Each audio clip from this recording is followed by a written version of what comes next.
Cette ambition suppose des investissements dans les infrastructures, l'énergie, la recherche, les compétences et les technologies.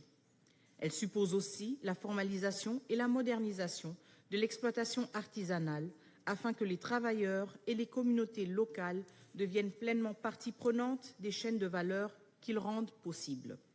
Notre participation récente au Forum d'Abidjan a réaffirmé cette conviction.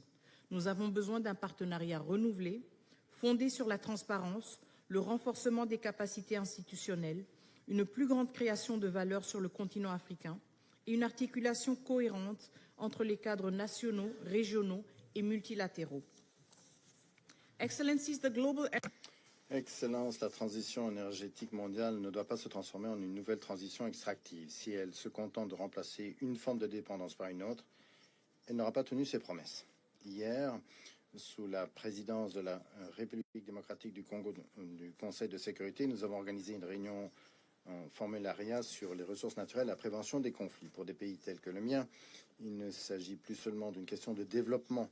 L'exploitation illicite affaiblit l'autorité de l'État, porte atteinte à la souveraineté et peut s'accompagner d'une violation de l'intégrité territoriale. Prenons par exemple, la ville de Roubaïa.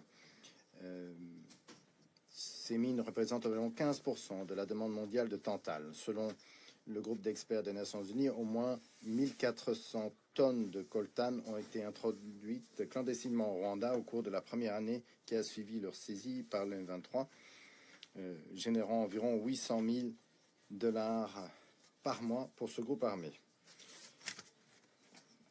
Pourtant, malgré ces preuves accablantes,